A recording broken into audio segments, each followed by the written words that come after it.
Hei vaan taas kaikille, Amppu täällä. Ja tänään mä näytän teille prosessin, mitä mä käyn, kun mä luon itselleni uuden hahmon. Hahmoluontiin ei todellakaan ole yhtä tapaa, jokaisella on ihan oma ja se kehittyy vuosien varrella. Mutta nyt mä haluan näyttää teille, miten mä sen teen. Me aloitetaan meidän luottopaikasta, eli Pinterest. Koska mikä voisi olla parempi paikka katsoa mallia kuin se. Ja tosiaan, mulla on jo vähän suunniteltu tätä hahmoa, että tulee siis mun tarinaani. Ja mä en vielä tätä luonut hirveän pitkälle, koska tää hahmo tuli vaan vähän niinku ihan siis tyhjästä. Että mä lisäilen välillä joitain hahmoja vaan silleen, että mä oon silleen, että se sopii tähän niin kuin taustatarinaan mun omasta päähenkilöstäni. Ja koska mikä voisi olla parempaa, niin meillä on myöskin hyvä syy katsoa alastomia ihmisiä. Eli tää mun hahmoni on tällainen aika lihaksikas. Ja siksi me katsomme vähän mallia, että minkä tyyppinen sen rakenne on. Sitten kun mä löydän vähän kehotyyppiä, niin me tallennetaan se normaalistikin, niin me vaan tehdään se taulussa lattiaksi tai nimetään se sillä, mikä siihen tulee. Ja koska me ollaan tulevaisuudessa, niin osa näistä kuvista saattaa olla tekoälyllä tehtyjä. Ja joskus ne saattaa päätyä kansioon. Mä yritän aina varoa niitä, koska mä lihaan AIta yli kaiken. Ja tekoäly muutenkin on vähän. Mainittakoot vielä, että saa todellakin käyttää Pinterestiä. Se mallin ottaminen on tärkeää, koska ei voida tietää miltä jokainen lihas näyttää.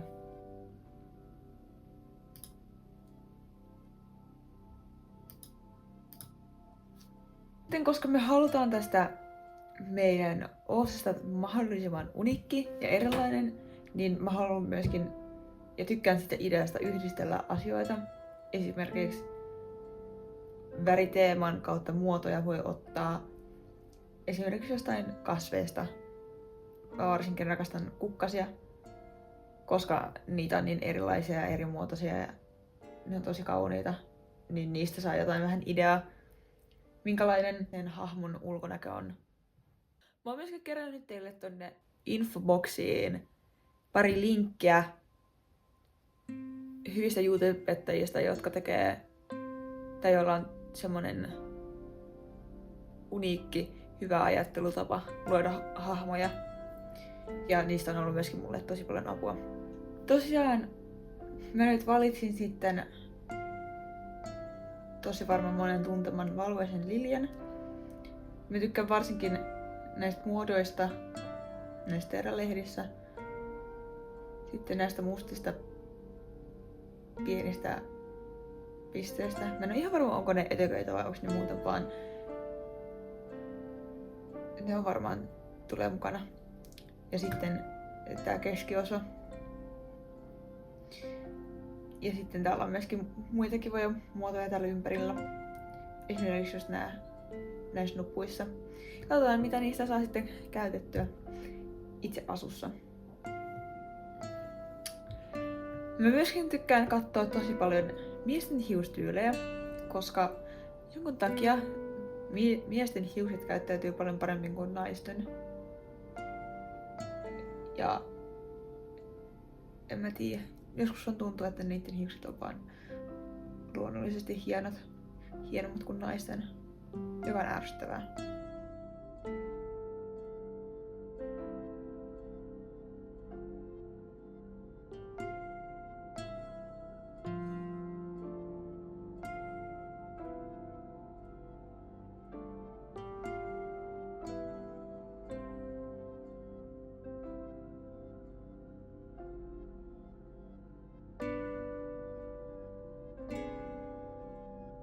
Tässä mä oon nyt vähän kerännyt jotain ideoita, minkälainen se asu on.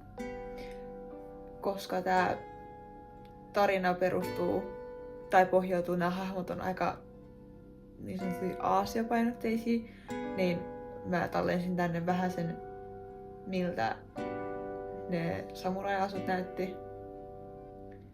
Ja sitten mä oon tallentanut just tänne vähän muotoja, aseeseen vähän ideoita,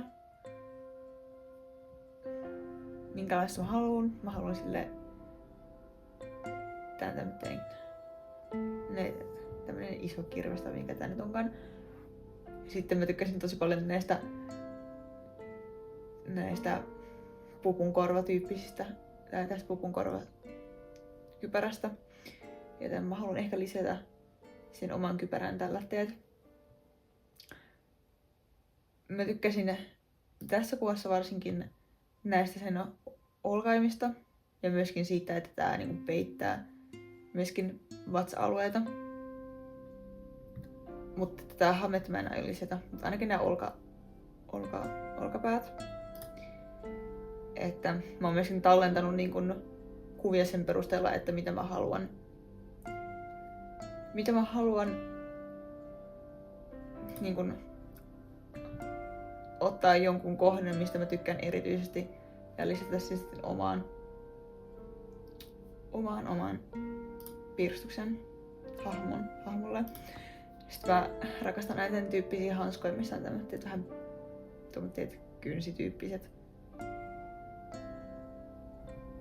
kynsityyppiset hanskat.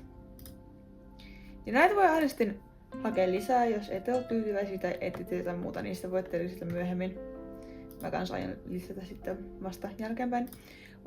Ulkonäköön mä kans vähän hain tämmöstä aasialaiselle tai tämmöiseen sinne päin suuntautuvaan kasvojen muotoihin, mutta mä myöskin hain semmosia, esimerkiksi mä haluan täältä ottaa nämä kulmakarvat. Haluan tämmöiset paksut, mustat. Kun taas täällä mä tykkään just tän silmien muodosta tosi paljon, myöskin näistä huulista. Ja sitten otin myöskin muutamat hiustyypit, vähän sävyä ja sitten erilaisia hiustyylejä.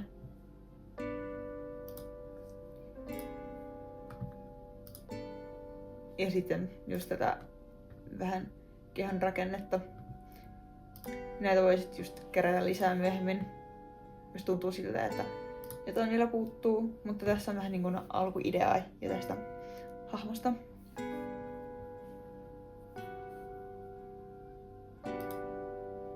Tähän väliin mä haluan esitellä teille vähän sen tällaista sivustoa, mikä voi helpottaa sua tosi paljon hahmon nimessä, koska hahmojen nimeäminen on yleensä tosi vaikeeta, mutta tää on tämmönen niin sanotusti nimitaivas. Eli tällainen paikka kuin Behind the Name. Tää kertoo nimen, ehdottaa nimiä, mutta myöskin mitä se tarkoittaa. Eli esimerkiksi otetaan nyt täältä vaikka feminiininen. Ja sitten tää ensin näyttää niin kuin satoja nimiä. Mut sitten täällä on tällainen nappi kuin more filters, eli tämmöisiä filtreitä, minkä kautta te voitte valita. Sitten täällä on ihan mikä vaan. Sitten on tämmönen maskuliininen, feminiininen ja sitten unisex. Mä laitan sille nyt vaikka maskuliininen. Sitten täällä on tämmönen kohta, missä on kieli. Eli täällä on eri maita ja nyt mä etsin etsitään täältä vaikka nyt se Japani.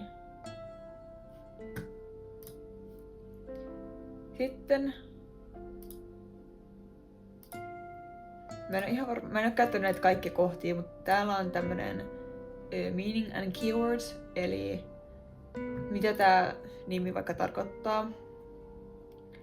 Laitetaan tänne nyt vaikka tyylisesti powerful. Tää on sitten englanninkielinen sivusto, eli teidän pitää vähän tietää englantia. Ja sitten täällä on origin, eli taas vähän maita. Täällä on pituus. Sitten on sounds and syllabites, relations, community impression, popularity, famous namesake, name day, options. Eli täällä on vaikka ei mitä, mutta mä en nyt käy niitä erikseen läpi. Sitten laitetaan search. Se ei näkään powerfulista laittanut mitään, vaan laitetaan power. Täällä tuli tämmönen nimi kuin Chikara. Tuolla näkyy sukupuoli, mutta ei oo pakko. Siis nimethän, ei niillä nyt enää mitään sukupuolia ole. Mutta sitten täällä lukee selitys from Japanese Chikara meaning power, capability, influence. This name can also be formed by other kanji or combinations of kanji. Me voidaan myöskin laittaa tänne laitetaan nyt vaikka any gender ja sitten laitetaan vaikka beauty.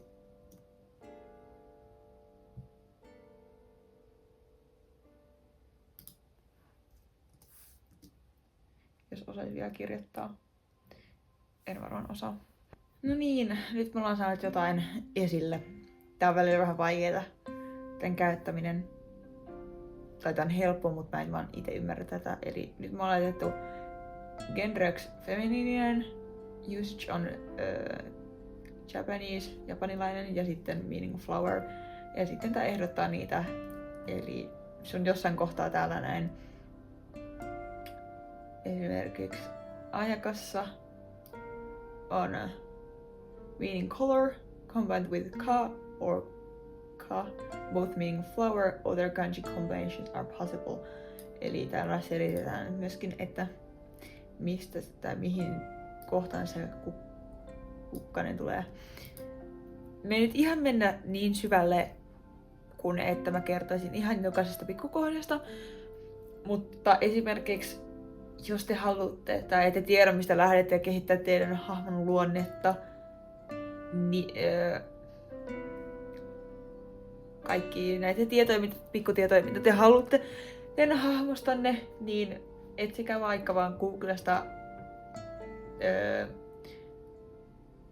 character sheets for writers tai vaan character sheets, niin no se character sheets for writers on hyvä täältä näin quick and dirty main character, eli tänne voit laittaa perustietoa, nimi, ikä kautta syntymäpäivä, sitten sen gender, mä nyt aivokatkaus tuli, seksuaalinen suuntautuminen, missä se on syntynyt, tämänhetkinen kaupunki ja sitten täällä on income ja height ja hair color ja eye color ja building ja skin color ja sitten erilaisia asioita. Voisin itse asiassa tallentaa itse, niin mä voin täyttää sitten tälle hahmolle. Mä voin näyttää tätä sitten, kun mä oon täyttänyt tämän myöhemmin. Mutta tää on aika hyvä.